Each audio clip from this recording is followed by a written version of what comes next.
کون جانتا تھا کہ 27 اکتوبر سن 1943 کو ہندوستان کے صوبہ اتر پردیش کے ضلع سہارنپور کے مشہور قصبہ دیوبند میں پیدا ہونے والے اس فرزند کو پورے عالم اسلام میں کس چمک کے ساتھ طلوع ہو کر چمکنا ہے کہ ان کے مقابلے میں باقی سب کی چمک مان پڑ جائے گی۔ مفتی محمد شفیع عثمانی صاحب کے گھر میں ان کے سب سے چھوٹے بیٹے مفتی محمد تقی عثمانی کی شکل میں ایک ایسا گوہر نایاب پیدا ہوا کہ جن کی چمک سے پوری دنیا کی علمی محفلیں بارونق ہیں۔ اگرچہ مفتی محمد تقی عثمانی صاحب اپنے والد کے سب سے چھوٹے بیٹے ہیں، لیکن وہ اپنی خدمات میں اپنے بڑے بھائی مفتی محمد رفیع عثمانی صاحب سے بھی بہت آگے ہیں۔ اگر حقیقت حال کو مد نظر رکھا جائے تو موجودہ دور میں اہل حق میں ان کی ٹکر کی کوئی دوسری علمی شخصیت پاکستان میں تو کیا پوری دنیا میں دیکھنے کو نہیں ملتی۔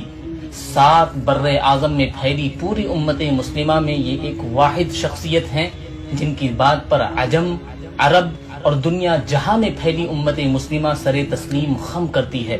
اور ہر مشکل گھڑی میں پوری دنیا کے مسلمانوں کی پہلی اور آخری نظر انہی کی طرف جاتی ہے۔ دوستو، آپ کو بتاتا چلوں کہ ایک مرتبہ افریقہ میں قادیانیوں کے متعلق غیر مسلم ہونے کے سلسلے میں کیس چل رہا تھا اور عدالت میں دلیلیں دینی تھیں، تو افریقہ کے مسلمانوں کی نظر پوری دنیا کو چھوڑ کر اس مقصد کے لیے جس ہستی کی طرف پڑی وہ حضرت مفتی محمد تقی عثمانی صاحب تھے، جو افریقہ والوں کی دعوت پر افریقہ گئے اور کورٹ میں اپنی دلیلوں سے قادیانیوں کو کافر ثابت کرنے میں کامیاب رہے۔ محترم دوستو، مفتی تقی عثمانی صاحب وہ ہستی ہیں جنہیں سعودی عرب ایک لمبے عرصے سے سعودی شہریت دے کر چاہتے ہیں کہ مفتی صاحب وہیں سعودی عرب میں ہی رہیں،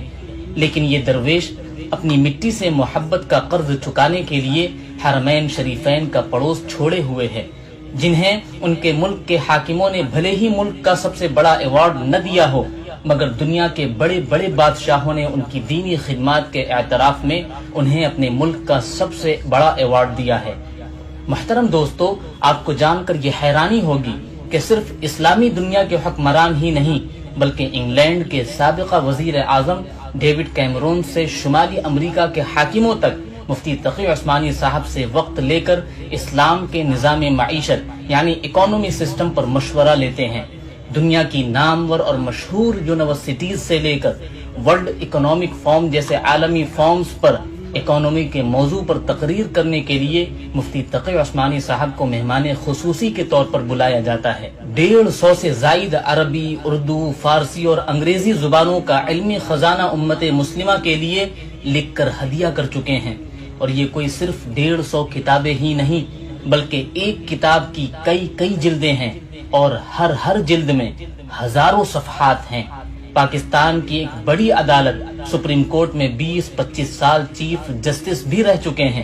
یہ ایک واحد ایسے مصنف ہیں جنہوں نے آسان ترجمہ قرآن کو زمین کی بجائے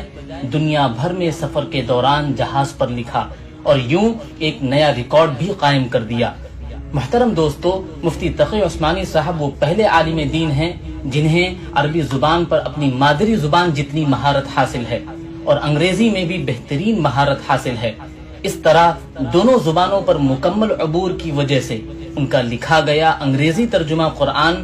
آج یورپ میں مسلمانوں کے گھر میں موجود ہے، جس سے وہ قرآن کریم کو آسانی سے اور صحیح طور پر سمجھ پا رہے ہیں۔